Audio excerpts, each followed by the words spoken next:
أعوذ بالله من الشيطان الرجيم. بسم الله الرحمن الرحيم. ألف لام ميم.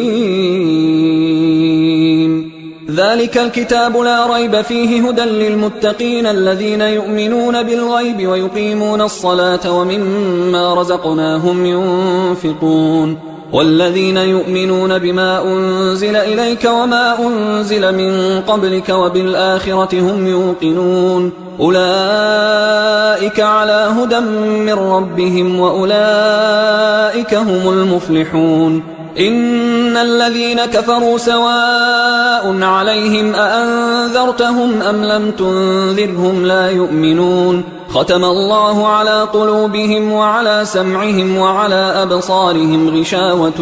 ولهم عذاب عظيم. ومن الناس من يقول آمنا بالله وباليوم الآخر وما هم بمؤمنين يخادعون الله والذين آمنوا وما يخدعون إلا أنفسهم وما يشعرون. في قلوبهم مرض فزادهم الله مرضا ولهم عذاب أليم بما كانوا يكذبون. وإذا قيل لهم لا تفسدوا في الأرض قالوا إنما نحن مصلحون ألا إنهم هم المفسدون ولكن لا يشعرون. وإذا قيل لهم آمنوا كما آمن الناس قالوا أنؤمن كما آمن السفهاء ألا إنهم هم السفهاء ولكن لا يعلمون. وإذا لقوا الذين آمنوا قالوا آمنا وإذا خلوا إلى شياطينهم قالوا إنا معكم إنما نحن مستهزئون. الله يستهزئ بهم ويمدهم في طغيانهم يعمهون. أولئك الذين اشتروا الضلالة بالهدى فما ربحت تجارتهم وما كانوا مهتدين. مثلهم كمثل الذي استوقد نارا فلما أضاءت ما حوله ذهب الله بنورهم وتركهم في ظلمات لا يبصرون. صم بكم عمي فهم لا يرجعون. أو كصيب من السماء فيه ظلمات ورعد وبرق يجعلون أصابعهم في آذانهم من الصواعق حذر الموت والله محيط بالكافرين. يكاد البرق يخطف أبصارهم كلما أضاء لهم مشوا فيه وإذا أظلم عليهم قاموا ولو شاء الله لذهب بسمعهم وأبصارهم إن الله على كل شيء قدير. يا أيها الناس اعبدوا ربكم الذي خلقكم والذين من قبلكم لعلكم تتقون. الذي جعل لكم الأرض فراشا والسماء بناء وأنزل من السماء ماء فأخرج به من الثمرات رزقا لكم فلا تجعلوا لله أندادا وأنتم تعلمون. وإن كنتم في ريب مما نزلنا على عبدنا فأتوا بسورة من مثله وادعوا شهداءكم من دون الله إن كنتم صادقين. فإن لم تفعلوا ولن تفعلوا فاتقوا النار التي وقودها الناس والحجارة أعدت للكافرين. وبشر الذين آمنوا وعملوا الصالحات أن لهم جنات تجري من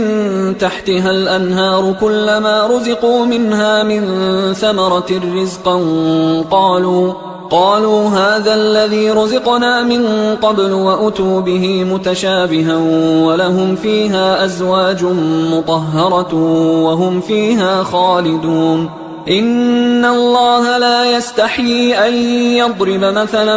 ما بعوضة فما فوقها فأما الذين آمنوا فيعلمون أنه الحق من ربهم وأما الذين كفروا فيقولون ماذا أراد الله بهذا مثلا يضل به كثيرا ويهدي به كثيرا وما يضل به إلا الفاسقين الذين ينقضون عهد الله من بعد ميثاقه ويقطعون ما أمر الله به أن يوصل ويفسدون في الأرض أولئك هم الخاسرون. كيف تكفرون بالله وكنتم أمواتا فأحياكم ثم يميتكم ثم يحييكم ثم إليه ترجعون. هو الذي خلق لكم ما في الأرض جميعا ثم استوى إلى السماء فسواهن 7 سماوات وهو بكل شيء عليم.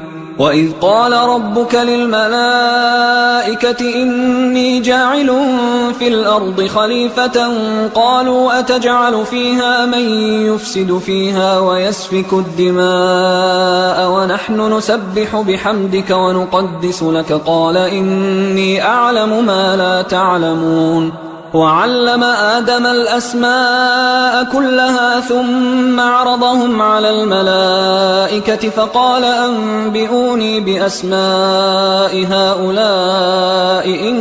كنتم صادقين. قالوا سبحانك لا علم لنا إلا ما علمتنا إنك أنت العليم الحكيم. قال يا آدم أنبئهم بأسمائهم فلما أنبأهم بأسمائهم قال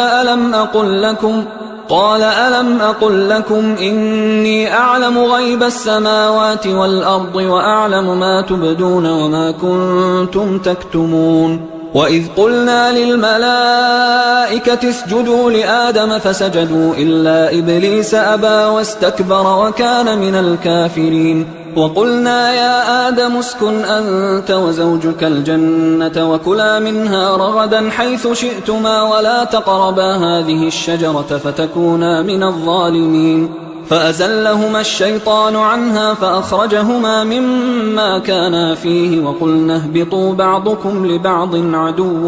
ولكم في الأرض مستقر ومتاع إلى حين. فتلقى آدم من ربه كلمات فتاب عليه إنه هو التواب الرحيم. قلنا اهبطوا منها جميعا فإما يأتينكم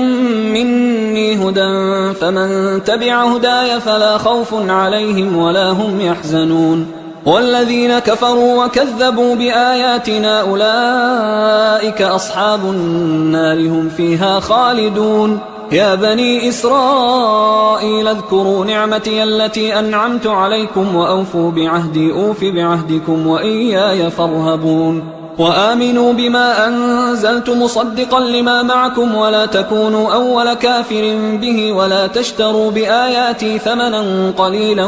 وإياي فاتقون. ولا تلبسوا الحق بالباطل وتكتموا الحق وأنتم تعلمون. وأقيموا الصلاة وآتوا الزكاة واركعوا مع الراكعين. أتأمرون الناس بالبر وتنسون أنفسكم وأنتم تتلون الكتاب أفلا تعقلون. واستعينوا بالصبر والصلاة وإنها لكبيرة إلا على الخاشعين الذين يظنون أنهم ملاقو ربهم وأنهم إليه راجعون. يا بني إسرائيل اذكروا نعمتي التي أنعمت عليكم وأني فضلتكم على العالمين. واتقوا يوما لا تجزي نفس عن نفس شيئا ولا يقبل منها شفاعة ولا يؤخذ منها عدل ولا هم ينصرون. وإذ نجيناكم من آل فرعون يسومونكم سوء العذاب يذبحون أبناءكم ويستحيون نساءكم وفي ذلكم بلاء من ربكم عظيم. وإذ فرقنا بكم البحر فأنجيناكم وأغرقنا آل فرعون وأنتم تنظرون. وإذ واعدنا موسى 40 ليلة ثم اتخذتم العجل من بعده وأنتم ظالمون. ثم عفونا عنكم من بعد ذلك لعلكم تشكرون وإذ آتينا موسى الكتاب والفرقان لعلكم تهتدون وإذ قال موسى لقومه يا قوم إنكم ظلمتم أنفسكم باتخاذكم العجل فتوبوا إلى بارئكم فاقتلوا أنفسكم ذلكم خير لكم عند بارئكم فتاب عليكم إنه هو التواب الرحيم وإذ قلتم يا موسى لن نؤمن لك حتى نرى الله جهرة فأخذتكم الصاعقة وأنتم تنظرون ثم بعثناكم من بعد موتكم لعلكم تشكرون وظللنا عليكم الغمام وأنزلنا عليكم المن والسلوى كلوا من طيبات ما رزقناكم وما ظلمونا ولكن كانوا أنفسهم يظلمون وإذ قلنا ادخلوا هذه القرية فكلوا منها حيث شئتم رغدا وادخلوا الباب سجدا وقولوا حطة نغفر لكم خطاياكم وسنزيد المحسنين فبدل الذين ظلموا قولا غير الذي قيل لهم فأنزلنا على الذين ظلموا رجزا من السماء بما كانوا يفسقون وإذ استسقى موسى لقومه فقلنا اضرب بعصاك الحجر فانفجرت منه 12 عينا قد علم كل أناس مشربهم كلوا واشربوا من رزق الله ولا تعثوا في الأرض مفسدين وإذ قلتم يا موسى لن نصبر على طعام واحد فادع لنا ربك يخرج لنا مما تنبت الأرض من بقلها وقثائها وفومها وعدسها وبصلها قال أتستبدلون الذي هو أدنى بالذي هو خير اهبطوا مصرا فإن لكم ما سألتم وضربت عليهم الذلة والمسكنة وباءوا بغضب من الله ذلك بأنهم كانوا يكفرون بآيات الله ويقتلون النبيين بغير الحق ذلك بما عصوا وكانوا يعتدون إن الذين آمنوا والذين هادوا والنصارى والصابئين من آمن بالله واليوم الآخر وعمل صالحا فلهم أجرهم عند ربهم ولا خوف عليهم ولا هم يحزنون وإذ أخذنا ميثاقكم ورفعنا فوقكم الطور خذوا ما آتيناكم بقوة واذكروا ما فيه لعلكم تتقون ثم توليتم من بعد ذلك فلولا فضل الله عليكم ورحمته لكنتم من الخاسرين ولقد علمتم الذين اعتدوا منكم في السبت فقلنا لهم كونوا قردة خاسئين فجعلناها نكالا لما بين يديها وما خلفها وموعظة للمتقين وإذ قال موسى لقومه إن الله يأمركم أن تذبحوا بقرة قالوا أتتخذنا هزوا قال أعوذ بالله أن أكون من الجاهلين قالوا ادع لنا ربك يبين لنا ما هي قال إنه يقول إنها بقرة لا فارض ولا بكر عوان بين ذلك فافعلوا ما تؤمرون قالوا ادع لنا ربك يبين لنا ما لونها قال إنه يقول إنها بقرة صفراء فاقع لونها تسر الناظرين قالوا ادع لنا ربك يبين لنا ما هي إن البقرة شابه علينا وإنا إن شاء الله لمهتدون قال إنه يقول إنها بقرة لا ذلول تثير الأرض ولا تسقي الحرث مسلمة لا شية فيها قالوا الآن جئت بالحق فذبحوها وما كادوا يفعلون وإذ قتلتم نفسا فادارأتم فيها والله مخرج ما كنتم تكتمون فقلنا اضربوه ببعضها كذلك يحيي الله الموتى ويريكم آياته لعلكم تعقلون ثم قست قلوبكم من بعد ذلك فهي كالحجارة أو أشد قسوة وإن من الحجارة لما يتفجر منه الأنهار وإن منها لما يشقق فيخرج منه الماء وإن منها لما يهبط من خشية الله وما الله بغافل عما تعملون أفتطمعون أن يؤمنوا لكم وقد كان فريق منهم يسمعون كلام الله ثم يحرفونه من بعد ما عقلوه وهم يعلمون وإذا لقوا الذين آمنوا قالوا آمنا وإذا خلا بعضهم إلى بعض قالوا أتحدثونهم بما فتح الله عليكم ليحاجوكم به عند ربكم أفلا تعقلون أولا يعلمون أن الله يعلم ما يسرون وما يعلنون ومنهم أميون لا يعلمون الكتاب إلا أماني وإنهم إلا يظنون فويل للذين يكتبون الكتاب بأيديهم ثم يقولون هذا من عند الله ليشتروا به ثمنا قليلا فويل لهم مما كتبت أيديهم وويل لهم مما يكسبون وقالوا لن تمسنا النار إلا أياما معدودة قل أتخذتم عند الله عهدا فلن يخلف الله عهده أم تقولون على الله ما لا تعلمون بلى من كسب سيئة وأحاطت به خطيئته فأولئك أصحاب النار هم فيها خالدون والذين آمنوا وعملوا الصالحات أولئك أصحاب الجنة هم فيها خالدون وإذ أخذنا ميثاق بني إسرائيل لا تعبدون إلا الله وبالوالدين إحسانا وذي القربى واليتامى والمساكين وقولوا للناس حسنا وأقيموا الصلاة وآتوا الزكاة ثم توليتم إلا قليلا منكم وأنتم معرضون وإذ أخذنا ميثاقكم لا تسفكون دماءكم ولا تخرجون أنفسكم من دياركم ثم أقررتم وأنتم تشهدون ثم أنتم هؤلاء تقتلون أنفسكم وتخرجون فريقا منكم من ديارهم تظاهرون عليهم بالإثم والعدوان وإن يأتوكم أسارى تفادوهم وهو محرم عليكم إخراجهم أفتؤمنون ببعض الكتاب وتكفرون ببعض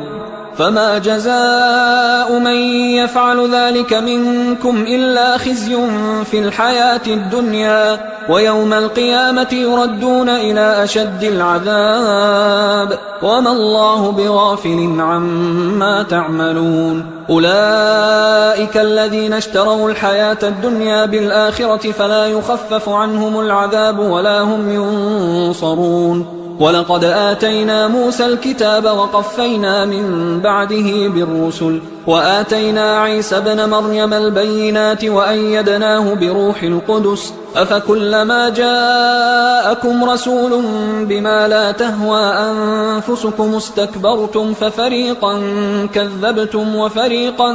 تقتلون وقالوا قلوبنا غلف بل لعنهم الله بكفرهم فقليلا ما يؤمنون ولما جاءهم كتاب من عند الله مصدق لما معهم وكانوا من قبل يستفتحون على الذين كفروا فلما جاءهم ما عرفوا كفروا به فلعنة الله على الكافرين بئس ما اشتروا به أنفسهم أن يكفروا بما أنزل الله بغيا أن ينزل الله من فضله على من يشاء من عباده فباءوا بغضب على غضب وللكافرين عذاب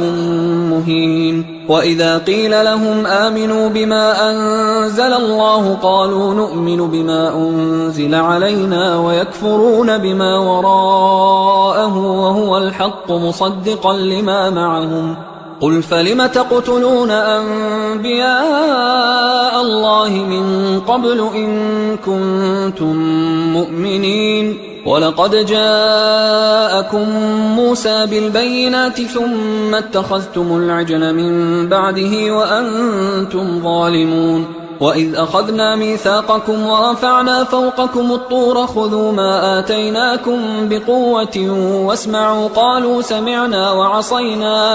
قالوا سمعنا وعصينا وأشربوا في قلوبهم العجل بكفرهم قل بئس ما يأمركم به إيمانكم إن كنتم مؤمنين قل إن كانت لكم الدار الآخرة عند الله خالصة من دون الناس فتمنوا الموت إن كنتم صادقين ولن يتمنوه أبدا بما قدمت أيديهم والله عليم بالظالمين ولتجدنهم أحرص الناس على حياة ومن الذين أشركوا يود أحدهم لو يعمر 1000 سنة وما هو بمزحزحه من العذاب أن يعمر والله بصير بما يعملون قل من كان عدوا لجبريل فإنه نزله على قلبك بإذن الله مصدقا لما بين يديه وهدى وبشرى للمؤمنين من كان عدوا لله وملائكته ورسله وجبريل وميكال فإن الله عدو للكافرين ولقد أنزلنا إليك آيات بينات وما يكفر بها إلا الفاسقون أوكلما عاهدوا عهدا نبذه فريق منهم بل أكثرهم لا يؤمنون ولما جاءهم رسول من عند الله مصدق لما معهم نبذ فريق من الذين أوتوا الكتاب كتاب الله وراء ظهورهم كأنهم لا يعلمون واتبعوا ما تتلو الشياطين على ملك سليمان وما كفر سليمان ولكن الشياطين كفروا يعلمون الناس السحر وما أنزل على الملكين ببابل هاروت وماروت وما يعلمان من أحد حتى يقولا إنما نحن فتنة فلا تكفر فيتعلمون منهما ما يفرقون به بين المرء وزوجه وما هم بضارين به من أحد إلا بإذن الله ويتعلمون ما يضرهم ولا ينفعهم ولقد علموا لمن اشتراه ما له في الآخرة من خلاق ولبئس ما شروا به أنفسهم لو كانوا يعلمون ولو أنهم آمنوا واتقوا لمثوبة من عند الله خير لو كانوا يعلمون يا أيها الذين آمنوا لا تقولوا راعنا وقولوا انظرنا واسمعوا وللكافرين عذاب أليم ما يود الذين كفروا من أهل الكتاب ولا المشركين أن ينزل عليكم من خير من ربكم والله يختص برحمته من يشاء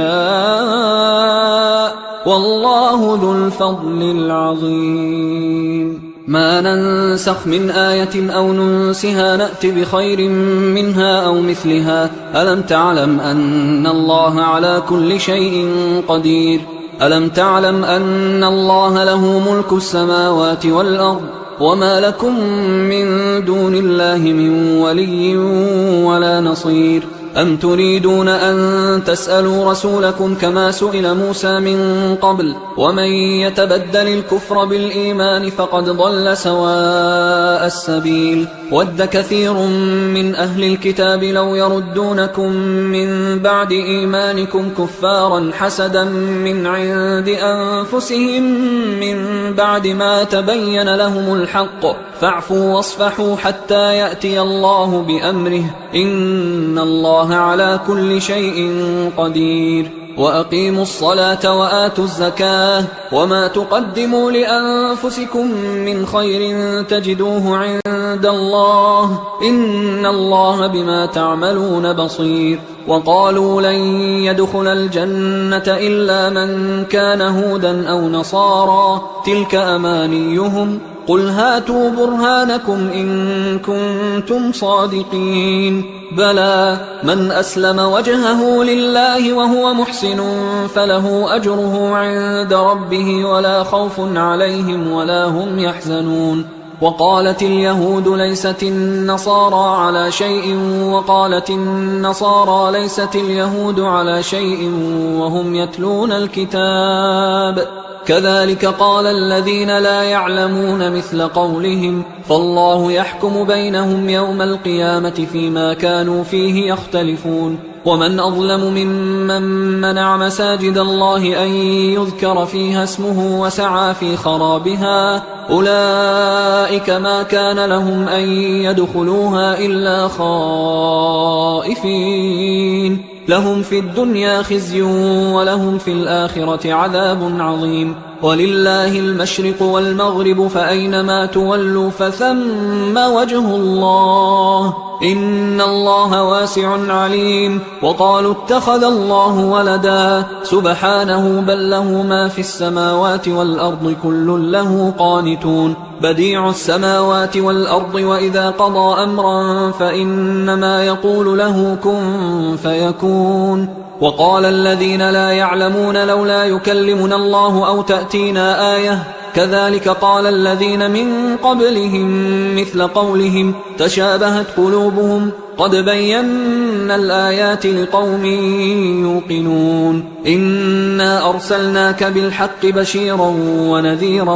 ولا تسأل عن أصحاب الجحيم ولن ترضى عنك اليهود ولا النصارى حتى تتبع ملتهم قل إن هدى الله هو الهدى ولئن اتبعت أهواءهم بعد الذي جاءك من العلم ما لك من الله من ولي ولا نصير الذين آتيناهم الكتاب يتلونه حق تلاوته أولئك يؤمنون به ومن يكفر به فأولئك هم الخاسرون يا بني إسرائيل اذكروا نعمتي التي أنعمت عليكم وأني فضلتكم على العالمين واتقوا يوما لا تجزي نفس عن نفس شيئا ولا يقبل منها عدل ولا تنفعها شفاعة ولا هم ينصرون وإذ ابتلى إبراهيم ربه بكلمات فأتمهن قال إني جاعلك للناس إماما قال ومن ذريتي قال لا ينال عهد الظالمين وإذ جعلنا البيت مثابة للناس وأمنا واتخذوا من مقام إبراهيم مصلى وعهدنا إلى إبراهيم وإسماعيل أن طهرا بيتي للطائفين والعاكفين والركع السجود وإذ قال إبراهيم رب اجعل هذا بلدا آمنا وارزق أهله من الثمرات من آمن منهم بالله واليوم الآخر قال ومن كفر فأمتعه قليلا ثم أضطره إلى عذاب النار وبئس المصير وإذ يرفع إبراهيم القواعد من البيت وإسماعيل ربنا تقبل منا إنك أنت السميع العليم ربنا وجعلنا مسلمين لك ومن ذريتنا أمة مسلمة لك وأرنا مناسكنا وتب علينا إنك أنت التواب الرحيم ربنا وابعث فيهم رسولا منهم يتلو عليهم آياتك ويعلمهم الكتاب والحكمة ويزكيهم إنك أنت العزيز الحكيم ومن يرغب عن ملة إبراهيم إلا من سفه نفسه ولقد اصطفيناه في الدنيا وإنه في الآخرة لمن الصالحين إذ قال له ربه أسلم قال أسلمت لرب العالمين. ووصى بها إبراهيم بنيه ويعقوب يا بني إن الله اصطفى لكم الدين فلا تموتن إلا وأنتم مسلمون. أم كنتم شهداء إذ حضر يعقوب الموت إذ قال لبنيه ما تعبدون من بعدي قالوا نعبد إلهك وإله آبائك إبراهيم وإسماعيل وإسحاق إلها واحدا ونحن له مسلمون. تلك أمة قد خلت لها ما كسبت ولكم ما كسبتم ولا تسألون عما كانوا يعملون. وقالوا كونوا هودا أو نصارى تهتدوا قل بل ملة إبراهيم حنيفا وما كان من المشركين. قولوا آمنا بالله وما أنزل إلينا وما أنزل إلى إبراهيم وإسماعيل وإسحاق ويعقوب والأسباط وما أوتي موسى وعيسى وما أوتي النبيون من ربهم لا نفرق بين أحد منهم ونحن له مسلمون. فإن آمنوا بمثل ما آمنتم به فقد اهتدوا وإن تولوا فإنما هم في شقاق فسيكفيكهم الله وهو السميع العليم. صبغة الله ومن أحسن من الله صبغة ونحن له عابدون. قل أتحاجوننا في الله وهو ربنا وربكم ولنا أعمالنا ولكم أعمالكم ونحن له مخلصون. أم تقولون إن إبراهيم وإسماعيل وإسحاق ويعقوب والأسباط كانوا هودا أو نصارى قل أأنتم أعلم أم الله ومن أظلم ممن كتم شهادة عنده من الله وما الله بغافل عما تعملون. تلك أمة قد خلت لها ما كسبت ولكم ما كسبتم ولا تسألون عما كانوا يعملون. سيقول السفهاء من الناس ما ولاهم عن قبلتهم التي كانوا عليها قل لله المشرق والمغرب يهدي من يشاء إلى صراط مستقيم. وكذلك جعلناكم أمة وسطا لتكونوا شهداء على الناس ويكون الرسول عليكم شهيدا. وما جعلنا القبلة التي كنت عليها إلا لنعلم من يتبع الرسول ممن ينقلب على عقبيه وإن كانت لكبيرة إلا على الذين هدى الله وما كان الله ليضيع إيمانكم إن الله بالناس لرؤوف رحيم. قد نرى تقلب وجهك في السماء فلنولينك قبلة ترضاها فول وجهك شطر المسجد الحرام وحيث ما كنتم فولوا وجوهكم شطره وإن الذين أوتوا الكتاب ليعلمون أنه الحق من ربهم وما الله بغافل عما يعملون. ولئن أتيت الذين أوتوا الكتاب بكل آية ما تبعوا قبلتك وما أنت بتابع قبلتهم وما بعضهم بتابع قبلة بعض ولئن اتبعت أهواءهم من بعد ما جاءك من العلم إنك إذا لمن الظالمين. الذين آتيناهم الكتاب يعرفونه كما يعرفون أبناءهم وإن فريقا منهم ليكتمون الحق وهم يعلمون الحق من ربك فلا تكونن من الممترين ولكل وجهة هو موليها فاستبقوا الخيرات أينما تكونوا يأت بكم الله جميعا إن الله على كل شيء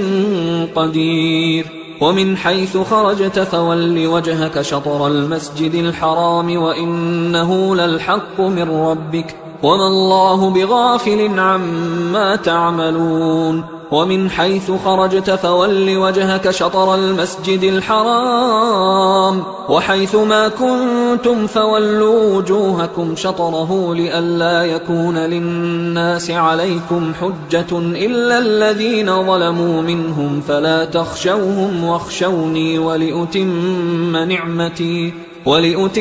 نعمتي عليكم ولعلكم تهتدون كما أرسلنا فيكم رسولا منكم يتلو عليكم آياتنا ويزكيكم ويعلمكم الكتاب والحكمة ويعلمكم ما لم تكونوا تعلمون فاذكروني أذكركم واشكروا لي ولا تكفرون يا أيها الذين آمنوا استعينوا بالصبر والصلاة إن الله مع الصابرين ولا تقولوا لمن يقتل في سبيل الله أموات بل أحياء ولكن لا تشعرون ولنبلونكم بشيء من الخوف والجوع ونقص من الأموال والأنفس والثمرات وبشر الصابرين الذين إذا أصابتهم مصيبة قالوا إنا لله وإنا إليه راجعون أولئك عليهم صلوات من ربهم ورحمة وأولئك هم المهتدون إن الصفا والمروة من شعائر الله فمن حج البيت أو اعتمر فلا جناح عليه أن يطوف بهما ومن تطوع خيرا فإن الله شاكر عليم إن الذين يكتمون ما أنزلنا من البينات والهدى من بعد ما بيناه للناس في الكتاب أولئك يلعنهم الله ويلعنهم اللاعنون إلا الذين تابوا وأصلحوا وبينوا فأولئك أتوب عليهم وأنا التواب الرحيم إن الذين كفروا وماتوا وهم كفار أولئك عليهم لعنة الله والملائكة والناس أجمعين خالدين فيها لا يخفف عنهم العذاب ولا هم ينظرون وإلهكم إله واحد لا إله إلا هو الرحمن الرحيم إن في خلق السماوات والأرض واختلاف الليل والنهار والفلك التي تجري في البحر بما ينفع الناس وما أنزل الله من السماء من ماء فأحيا به الأرض بعد موتها وبث فيها من كل دابة وتصريف الرياح والسحاب المسخر بين السماء والأرض لآيات لقوم يعقلون ومن الناس من يتخذ من دون الله أندادا يحبونهم كحب الله والذين آمنوا أشد حبا لله ولو يرى الذين ظلموا إذ يرون العذاب أن القوة لله جميعا وأن الله شديد العذاب إذ تبرأ الذين اتبعوا من الذين اتبعوا ورأوا العذاب وتقطعت بهم الأسباب وقال الذين اتبعوا لو أن لنا كرة فنتبرأ منهم كما تبرأوا منا كذلك يريهم الله أعمالهم حسرات عليهم وما هم بخارجين من النار يا أيها الناس كلوا مما في الأرض حلالا طيبا ولا تتبعوا خطوات الشيطان إنه لكم عدو مبين إنما يأمركم بالسوء والفحشاء وأن تقولوا على الله ما لا تعلمون وإذا قيل لهم اتبعوا ما أنزل الله قالوا بل نتبع ما ألفينا عليه آباءنا أولو كان آباؤهم لا يعقلون شيئا ولا يهتدون ومثل الذين كفروا كمثل الذي ينعق بما لا يسمع إلا دعاء ونداء صم بكم عمي فهم لا يعقلون يا أيها الذين آمنوا كلوا من طيبات ما رزقناكم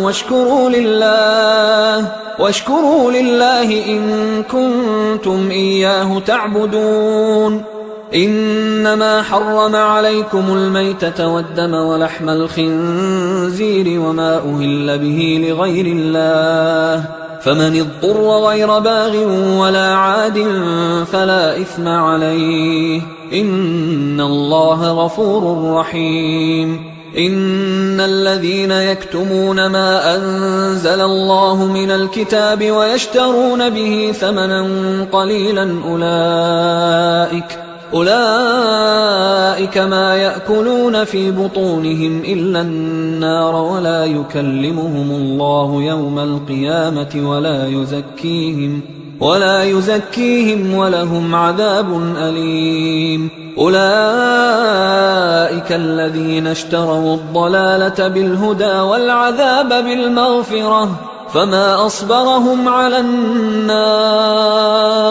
ذلك بأن الله نزل الكتاب بالحق وإن الذين اختلفوا في الكتاب لفي شقاق بعيد ليس البر أن تولوا وجوهكم قبل المشرق والمغرب ولكن البر من آمن بالله واليوم الآخر والملائكة والكتاب والنبيين وآتى المال على حبه ذوي القربى واليتامى والمساكين وابن السبيل والسائلين وفي الرقاب وأقام الصلاة وآتى الزكاة والموفون بعهدهم إذا عاهدوا والصابرين في البأساء والضراء وحين البأس أولئك الذين صدقوا وأولئك هم المتقون يا أيها الذين آمنوا كتب عليكم القصاص في القتلى الحر بالحر والعبد بالعبد والأنثى بالأنثى فمن عفي له من أخيه شيء فاتباع بالمعروف وأداء إليه بإحسان ذلك تخفيف من ربكم ورحمة فمن اعتدى بعد ذلك فله عذاب أليم ولكم في القصاص حياة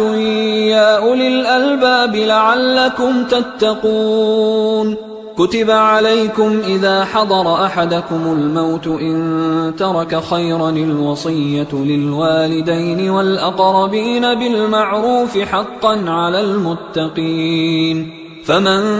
بدله بعدما سمعه فإنما إثمه على الذين يبدلونه إن الله سميع عليم فمن خاف من موص جنفا أو إثما فأصلح بينهم فلا إثم عليه إن الله غفور رحيم. يا أيها الذين آمنوا كتب عليكم الصيام كما كتب على الذين من قبلكم لعلكم تتقون أياما معدودات، فمن كان منكم مريضا أو على سفر فعدة من أيام أخر، وعلى الذين يطيقونه فدية طعام مسكين، فمن تطوع خيرا فهو خير له، وأن تصوموا خير لكم إن كنتم تعلمون. شهر رمضان الذي أنزل فيه القرآن هدى للناس وبينات من الهدى والفرقان، فمن شهد منكم الشهر فليصم، ومن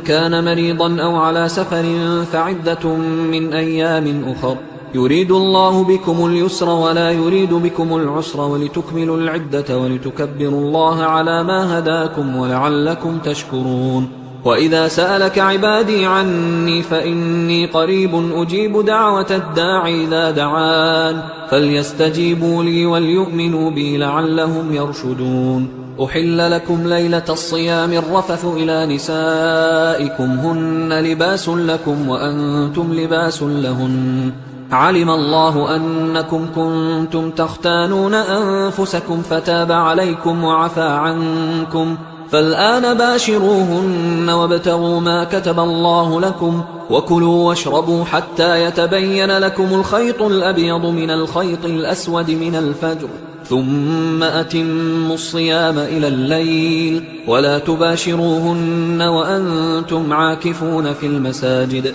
تلك حدود الله فلا تقربوها، كذلك يبين الله آياته للناس لعلهم يتقون. ولا تأكلوا أموالكم بينكم بالباطل وتدلوا بها إلى الحكام لتأكلوا فريقا من أموال الناس بالإثم وأنتم تعلمون. يسألونك عن الأهلة قل هي مواقيت للناس والحج، وليس البر بأن تأتوا البيوت من ظهورها ولكن البر من اتقى، وأتوا البيوت من أبوابها واتقوا الله لعلكم تفلحون. وقاتلوا في سبيل الله الذين يقاتلونكم ولا تعتدوا إن الله لا يحب المعتدين. وَاقْتُلُوهُمْ حَيْثُ ثَقِفْتُمُوهُمْ وَأَخْرِجُوهُمْ مِنْ حَيْثُ أَخْرَجُوكُمْ وَالْفِتْنَةُ أَشَدُّ مِنَ الْقَتْلِ وَلَا تُقَاتِلُوهُمْ عِندَ الْمَسْجِدِ الْحَرَامِ حَتَّى يُقَاتِلُوكُمْ فِيهِ فَإِنْ قَاتَلُوكُمْ فَاقْتُلُوهُمْ كَذَلِكَ جَزَاءُ الْكَافِرِينَ فَإِنِ انْتَهَوْا فَإِنَّ اللَّهَ غَفُورٌ رَحِيمٌ. وقاتلوهم حتى لا تكون فتنة ويكون الدين لله، فإن انتهوا فلا عدوان إلا على الظالمين. الشهر الحرام بالشهر الحرام والحرمات قصاص، فمن اعتدى عليكم فاعتدوا عليه بمثل ما اعتدى عليكم، واتقوا الله واعلموا أن الله مع المتقين. وأنفقوا في سبيل الله ولا تلقوا بأيديكم إلى التهلكة وأحسنوا إن الله يحب المحسنين. وأتموا الحج والعمرة لله، فإن أحصرتم فما استيسر من الهدي، ولا تحلقوا رؤوسكم حتى يبلغ الهدي محله، فمن كان منكم مريضا أو به أذى من رأسه ففدية من صيام أو صدقة أو نسك، فإذا أمنتم فمن تمتع بالعمرة إلى الحج فما استيسر من الهدي، فمن لم يجد فصيام 3 أيام في الحج و7 إذا رجعتم، تلك 10 كاملة، ذلك لمن لم يكن أهله حاضر المسجد الحرام. واتقوا الله واعلموا أن الله شديد العقاب. الحج أشهر معلومات، فمن فرض فيهن الحج فلا رفث ولا فسوق ولا جدال في الحج وما تفعلوا من خير يعلمه الله وتزودوا فإن خير الزاد التقوى واتقون يا أولي الألباب ليس عليكم جناح أن تبتغوا فضلا من ربكم فإذا أفضتم من عرفات فاذكروا الله عند المشعر الحرام واذكروه كما هداكم وإن كنتم من قبله لمن الضالين ثم أفيضوا من حيث أفاض الناس واستغفروا الله إن الله غفور رحيم فإذا قضيتم مناسككم فاذكروا الله كذكركم آباءكم أو أشد ذكرا فمن الناس من يقول ربنا آتنا في الدنيا وما له في الآخرة من خلاق ومنهم من يقول ربنا آتنا في الدنيا حسنة وفي الآخرة حسنة وقنا عذاب النار أولئك لهم نصيب مما كسبوا والله سريع الحساب واذكروا الله في أيام معدودات فمن تعجل في يومين فلا إثم عليه ومن تأخر فلا إثم عليه لمن اتقى واتقوا الله واعلموا أنكم إليه تحشرون ومن الناس من يعجبك قوله في الحياة الدنيا ويشهد الله على ما في قلبه وهو ألد الخصام وإذا تولى سعى في الأرض ليفسد فيها ويهلك الحرث والنسل والله لا يحب الفساد وإذا قيل له اتق الله أخذته العزة بالإثم فحسبه جهنم ولبئس المهاد ومن الناس من يشري نفسه ابتغاء مرضات الله والله رؤوف بالعباد يا أيها الذين آمنوا ادخلوا في السلم كافة ولا تتبعوا خطوات الشيطان إنه لكم عدو مبين فإن زللتم من بعد ما جاءتكم البينات فاعلموا أن الله عزيز حكيم هل ينظرون إلا أن يأتيهم الله في ظلل من الغمام والملائكة وقضي الأمر وإلى الله ترجع الأمور سل بني إسرائيل كم آتيناهم من آية بينة ومن يبدل نعمة الله من بعد ما جاءته فإن الله شديد العقاب زين للذين كفروا الحياة الدنيا ويسخرون من الذين آمنوا والذين اتقوا فوقهم يوم القيامة والله يرزق من يشاء بغير حساب كان الناس أمة واحدة فبعث الله النبيين مبشرين ومنذرين وأنزل معهم الكتاب بالحق ليحكم بين الناس فيما اختلفوا فيه وما اختلف فيه إلا الذين أوتوه من بعد ما جاءتهم البينات بغيا بينهم فهدى الله الذين آمنوا لما اختلفوا فيه من الحق بإذنه والله يهدي من يشاء إلى صراط مستقيم أم حسبتم أن تدخلوا الجنة ولما يأتكم مثل الذين خلوا من قبلكم مستهم البأساء والضراء وزلزلوا حتى يقول الرسول والذين آمنوا معه متى نصر الله ألا إن نصر الله قريب يسألونك ماذا ينفقون قل ما أنفقتم من خير فللوالدين والأقربين واليتامى والمساكين وابن السبيل وما تفعلوا من خير فإن الله به عليم كتب عليكم القتال وهو كره لكم وعسى أن تكرهوا شيئا وهو خير لكم وعسى أن تحبوا شيئا وهو شر لكم والله يعلم وأنتم لا تعلمون يسألونك عن الشهر الحرام قتال فيه قل قتال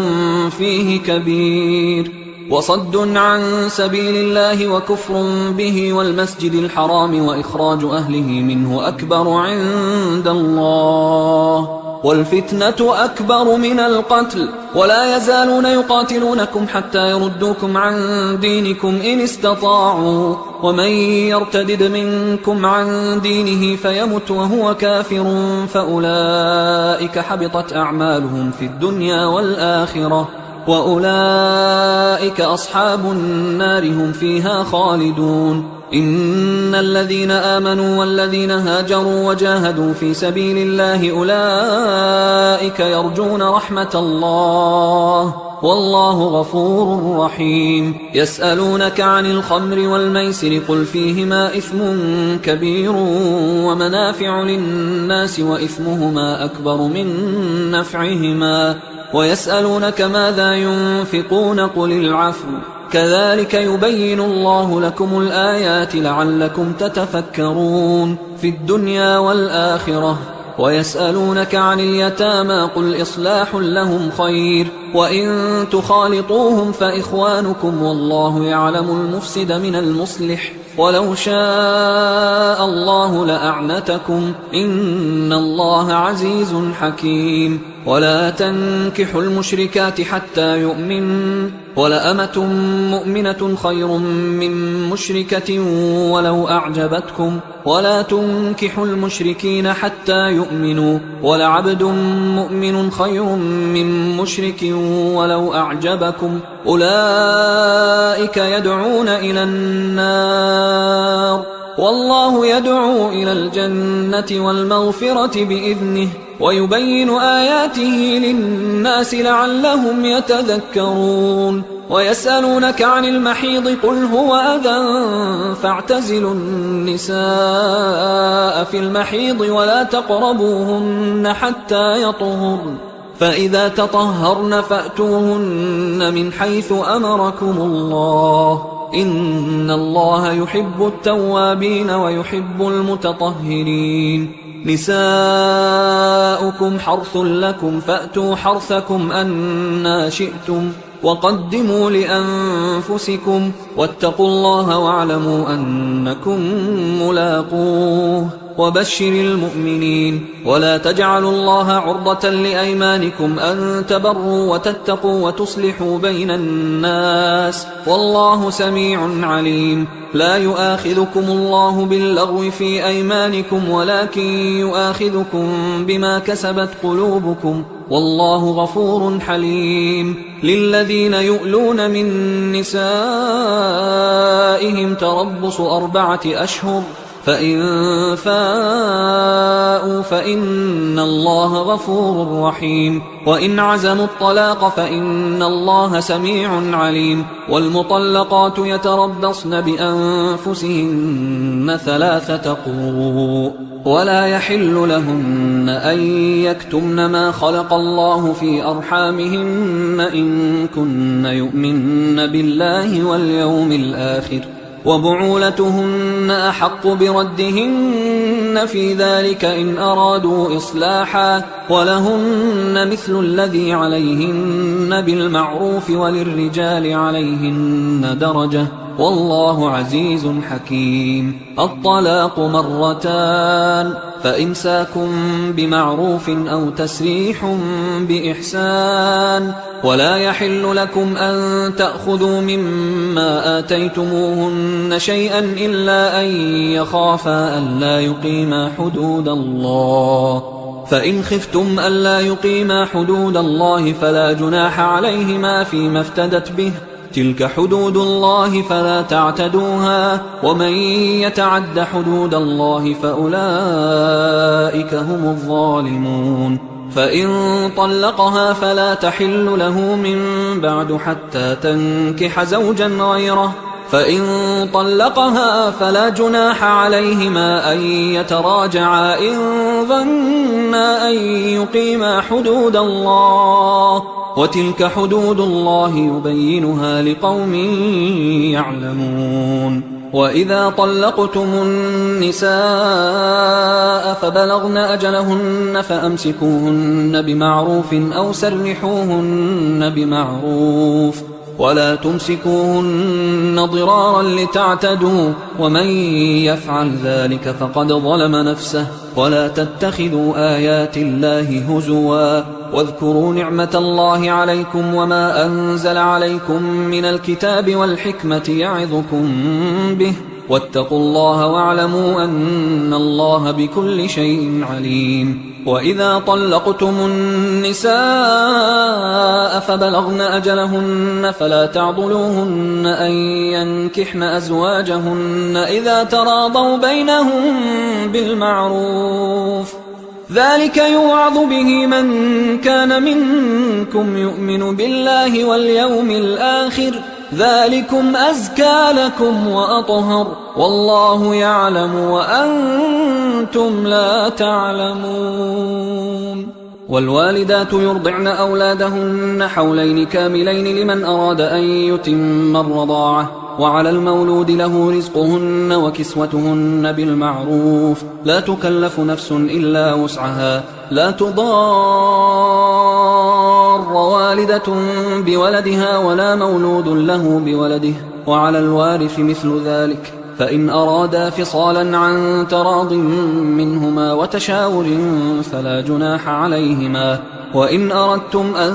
تسترضعوا أولادكم فلا جناح عليكم إذا سلمتم ما آتيتم بالمعروف، واتقوا الله واعلموا أن الله بما تعملون بصير. والذين يتوفون منكم ويذرون أزواجا يتربصن بأنفسهن 4 أشهر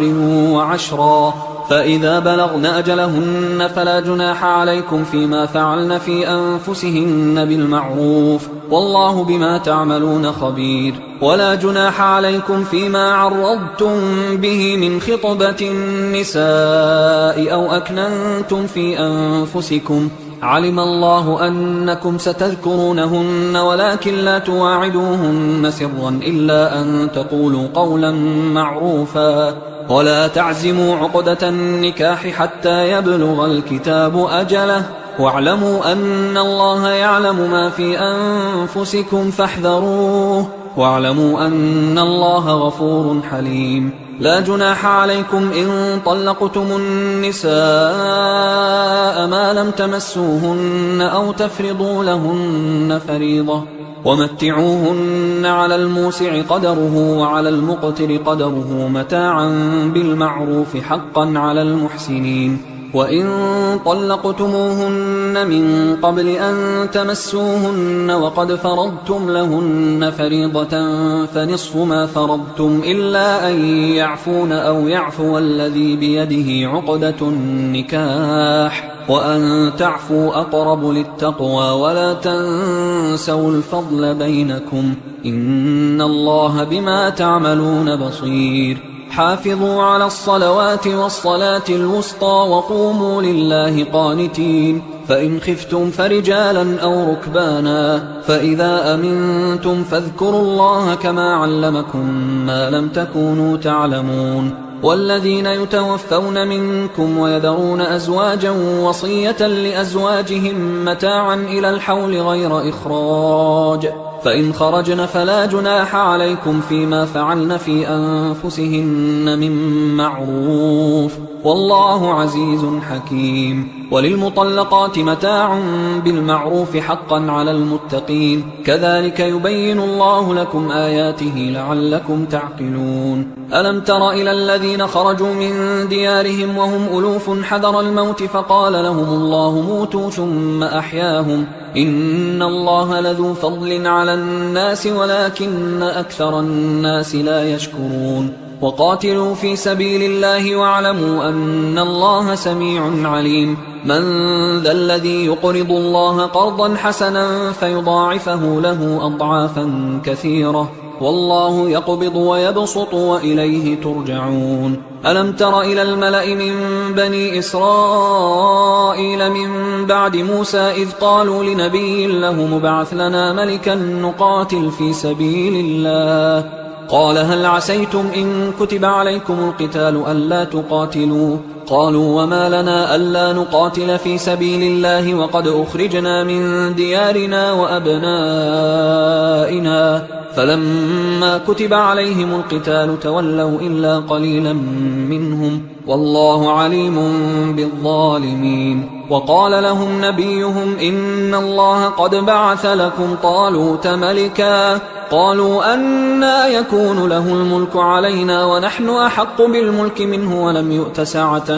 من المال قال إن الله اصطفاه عليكم وزاده بسطة في العلم والجسم والله يؤتي ملكه من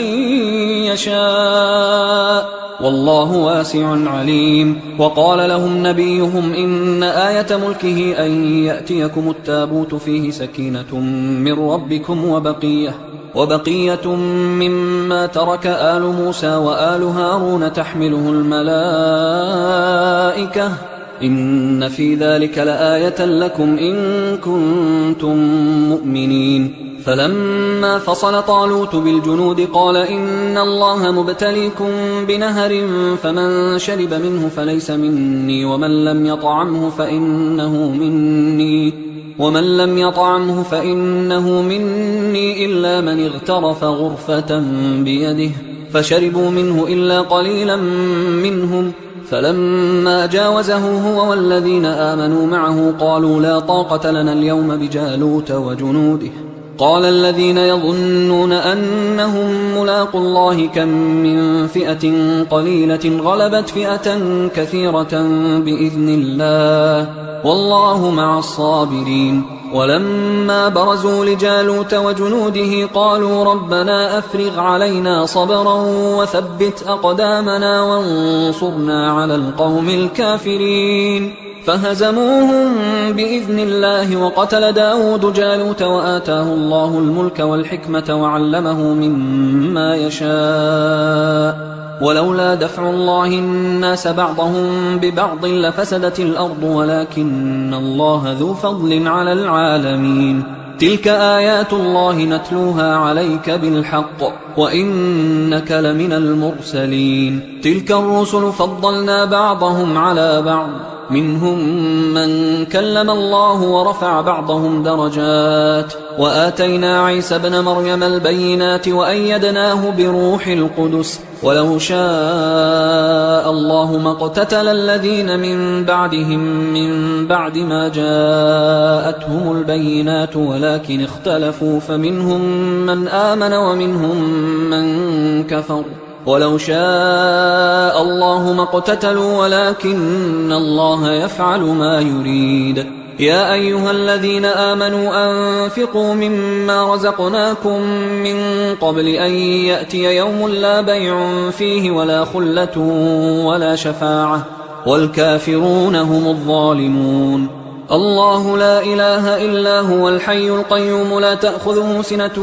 ولا نوم له ما في السماوات وما في الأرض من ذا الذي يشفع عنده إلا بإذنه يعلم ما بين أيديهم وما خلفهم ولا يحيطون بشيء من علمه إلا بما شاء وسع كرسيه السماوات والأرض ولا يؤوده حفظهما وهو العلي العظيم لا إكراه في الدين قد تبين الرشد من الغي فمن يكفر بالطاغوت ويؤمن بالله فقد استمسك بالعروة الوثقى لا انفصام لها والله سميع عليم الله ولي الذين آمنوا يخرجهم من الظلمات إلى النور والذين كفروا أولياؤهم الطاغوت يخرجونهم من النور إلى الظلمات أولئك أصحاب النار هم فيها خالدون. ألم تر إلى الذي حاج إبراهيم في ربه أن آتاه الله الملك إذ قال إبراهيم ربي الذي يحيي ويميت قال أنا أحيي وأميت. قال إبراهيم فإن الله يأتي بالشمس من المشرق فأت بها من المغرب فبهت الذي كفر والله لا يهدي القوم الظالمين. أو كالذي مر على قرية وهي خاوية على عروشها قال أنى يحيي هذه الله بعد موتها فأماته الله 100 عام ثم بعثه قال كم لبثت؟ قال لبثت يوما أو بعض يوم. قال بل لبثت 100 عام فانظر إلى طعامك وشرابك لم يتسنه وانظر إلى حمارك ولنجعلك آية للناس وانظر إلى العظام كيف ننشزها ثم نكسوها لحما فلما تبين له قال أعلم أن الله على كل شيء قدير. وإذ قال إبراهيم رب أرني كيف تحيي الموتى قال أولم تؤمن قال بلى ولكن ليطمئن قلبي قال فخذ 4 من الطير فصرهن إليك ثم اجعل على كل جبل منهن جزءا ثم ادعهن يأتينك سعيا واعلم أن الله عزيز حكيم. مثل الذين ينفقون أموالهم في سبيل الله كمثل حبة أنبتت 7 سنابل في كل سنبلة 100 حبة والله يضاعف لمن يشاء والله واسع عليم. الذين ينفقون أموالهم في سبيل الله ثم لا يتبعون ما أنفقوا منا ولا أذى لهم أجرهم عند ربهم ولا خوف عليهم ولا هم يحزنون. قول معروف ومغفرة خير من صدقة يتبعها أذى والله غني حليم. يا أيها الذين آمنوا لا تبطلوا صدقاتكم بالمن والأذى كالذي ينفق ماله رئاء الناس ولا يؤمن بالله واليوم الآخر فمثله كمثل صفوان عليه تراب فأصابه وابل فتركه صلدا لا يقدرون على شيء مما كسبوا والله لا يهدي القوم الكافرين. ومثل الذين ينفقون أموالهم ابتغاء مرضات الله وتثبيتا من أنفسهم كمثل جنة بربوة أصابها وابل فآتت أكلها ضعفين فإن لم يصبها وابل فطل والله بما تعملون بصير. أيود أحدكم أن تكون له جنة من نخيل وأعناب تجري من تحتها الأنهار له فيها من كل الثمرات وأصابه الكبر وله ذرية ضعفاء فأصابها إعصار فيه نار فاحترقت كذلك يبين الله لكم الآيات لعلكم تتفكرون. يا أيها الذين آمنوا أنفقوا من طيبات ما كسبتم ومما أخرجنا لكم من الأرض ولا تيمموا الخبيث منه تنفقون ولستم بآخذيه إلا أن تغمضوا فيه واعلموا أن الله غني حميد. الشيطان يعدكم الفقر ويأمركم بالفحشاء والله يعدكم مغفرة منه وفضلا والله واسع عليم. يؤتي الحكمة من يشاء ومن يؤت الحكمة فقد أوتي خيرا كثيرا وما يذكر إلا أولو الألباب. وما أنفقتم من نفقة أو نذرتم من نذر فإن الله يعلمه وما للظالمين من أنصار إن تبدوا الصدقات فنعما هي وإن تخفوها وتؤتوها الفقراء فهو خير لكم ويكفر عنكم من سيئاتكم والله بما تعملون خبير ليس عليك هداهم ولكن الله يهدي من يشاء وما تنفقوا من خير فلأنفسكم وما تنفقون إلا ابتغاء وجه الله وما تنفقوا من خير يوفى إليكم وأنتم لا تظلمون للفقراء الذين أحصروا في سبيل الله لا يستطيعون ضربا في الأرض يحسبهم الجاهل أغنياء من التعفف تعرفهم بسيماهم لا يسألون الناس إلحافا وما تنفقوا من خير فإن الله به عليم الذين ينفقون أموالهم بالليل والنهار سرا وعلانية فلهم أجرهم عند ربهم ولا خوف عليهم ولا هم يحزنون الذين يأكلون الربا لا يقومون إلا كما يقوم الذي يتخبطه الشيطان من المس ذلك بأنهم قالوا إنما البيع مثل الربا وأحل الله البيع وحرم الربا فمن جاءه موعظة من ربه فانتهى فله ما سلف وأمره إلى الله ومن عاد فأولئك أصحاب النار هم فيها خالدون يمحق الله الربا ويربي الصدقات والله لا يحب كل كفار أثيم إن الذين آمنوا وعملوا الصالحات وأقاموا الصلاة وآتوا الزكاة لهم أجرهم عند ربهم ولا خوف عليهم ولا هم يحزنون يا أيها الذين آمنوا اتقوا الله وذروا ما بقي من الربا إن كنتم مؤمنين فإن لم تفعلوا فأذنوا بحرب من الله ورسوله وإن تبتم فلكم رؤوس أموالكم لا تظلمون ولا تظلمون وإن كان ذو عسرة فنظرة إلى ميسرة وأن تصدقوا خير لكم إن كنتم تعلمون واتقوا يوما ترجعون فيه إلى الله ثم توفى كل نفس ما كسبت وهم لا يظلمون يا أيها الذين آمنوا إذا تداينتم بدين إلى أجل مسمى فاكتبوه وليكتب بينكم كاتب بالعدل ولا يأب كاتب أن يكتب كما علمه الله فليكتب وليملل الذي عليه الحق وليتق الله ربه ولا يبخس منه شيئا فإن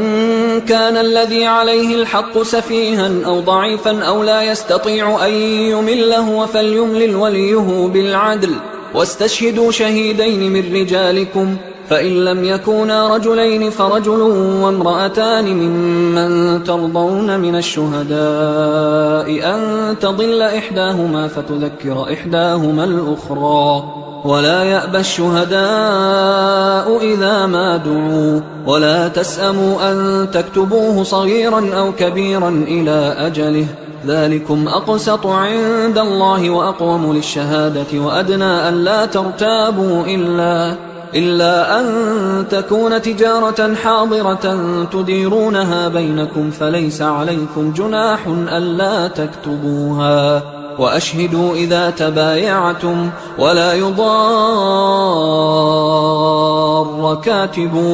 ولا شهيد وإن تفعلوا فإنه فسوق بكم واتقوا الله ويعلمكم الله والله بكل شيء عليم وإن كنتم على سفر